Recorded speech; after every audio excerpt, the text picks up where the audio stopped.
Hey, welcome to the Hidden Island. Looks like you caught me during my break week, but that's cool. I didn't want to relax or enjoy the sun or read this book or anything. Nah.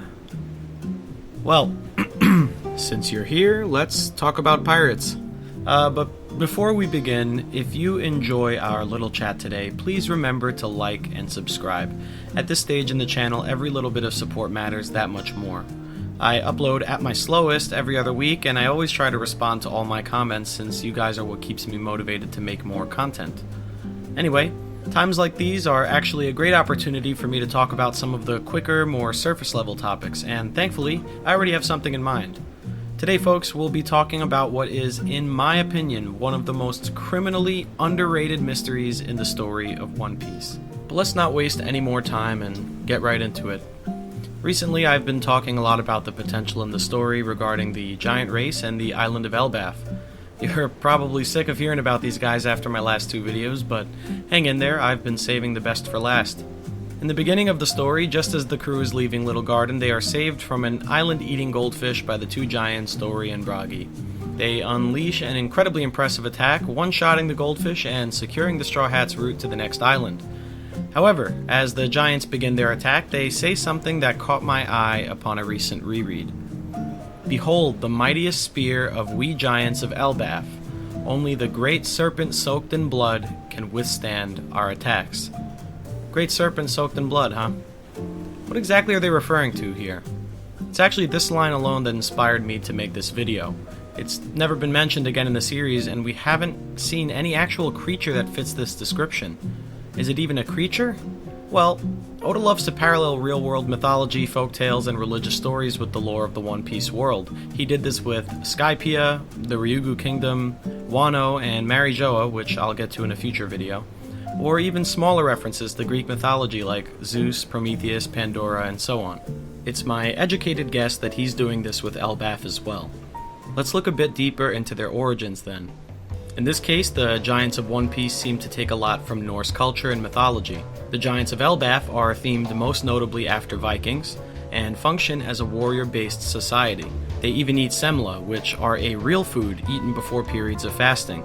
In the real-world mythos, the Norse believed that the world in which we live rested upon a giant tree, and in the little we've seen of Elbaf, we can also see what appears to be a massive tree trunk sprouting out of the island.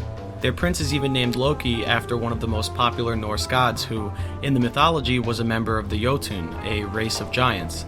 In the case of the Great Serpent, I'm assuming it's more figurative than literal, and that here they're not referring to a creature. Instead, it's my belief that they're referring to the Red Line. More on that in a second. But is there any place in Norse mythology that we can find a great serpent soaked in blood? Well, in fact, there is. The Norse believed in a creature called Jormungandr, one of Loki's children who is described as being, you guessed it, a massive serpent. Odin took Jormungandr and threw him into the sea, where it eventually grew so large that it was able to wrap around the earth in a loop and grasp onto its own tail. From then on, it was referred to as the World Serpent, a great red serpent in the ocean that wraps around the entire world. Sound familiar? Even that the serpent was thrown into the sea first is interesting to me because the Red Line likewise doesn't seem to be a natural formation. It could be assumed to have been placed there just by the nature of it being, quote, a collection of islands all joined together, almost like someone strategically took a bunch of different islands with different climates and regions and lumped them all together into a massive wall around the world. Anyway, it is said in the mythology that when the serpent lets go of its tail and the loop breaks, then a worldwide Armageddon-esque event will begin, famously known as Ragnarok.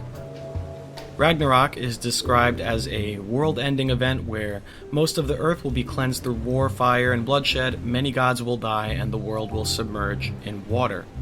At the end of it, a new world will emerge from the ocean, with most of the gods gone and a bountiful land remaining to be repopulated by the humans.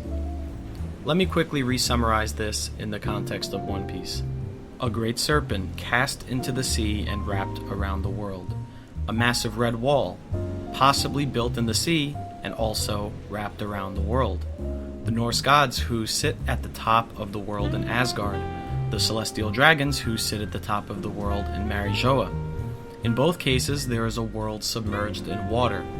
The serpent lets go of its tail, breaking the loop and ending the era of the gods. The red line breaks, freeing the ocean and ending the kingdom of Marijoa along with it. A final war between Norse gods and men, with monsters raining fire upon the land and sinking islands. A final war at the end of One Piece between the false gods in Marijoa and their subjects, involving ancient weapons capable of destroying countries and sinking islands. And the final result? The world is reborn once again from the ocean, under man, and a new dawn begins. This one line from the Giants might hold so many implications for the story and the nature of the world of One Piece at large, that it is without a doubt one of the biggest and most under-discussed mysteries in the story. We've heard nothing about this line in over 900 chapters, but we've had all the time in the world to think about it. The idea that the Red Line and the Great Serpent soaked in blood may be one and the same means so much more for the world's history than it may appear on the surface. Since Oda saved the Elbaf arc for the end of the story, this line of dialogue must be one of the reasons why, since the Red Line itself may be deeply connected to the culture of the Elbaf giants and the history behind the Celestial Dragons. This wall keeps the ocean separated and divides the entire world in half, keeping those below under the watch of those on top.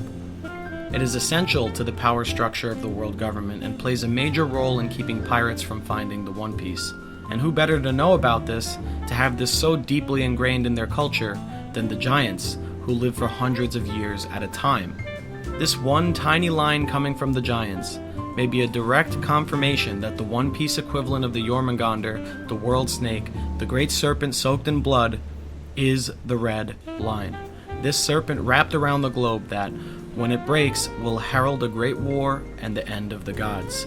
And this is a war that is coming with the One Piece at the center of it all. Whitebeard knew it, Sengoku knows it, and the Five Elders know it too. These gods, the highest powers in the world, are sitting on top of the Red Line, planning the next great cleansing as we speak. It's commonly thought in the One Piece community that the Red Line will be destroyed before the end of the story. Well, maybe there's more to it than we thought. Maybe the world of One Piece didn't always look this way. Maybe, sometime long ago, the Red Line wasn't there at all. And maybe the All Blue was. And just maybe, the world wasn't always completely covered in water. All of these implications from just one mysterious line of dialogue.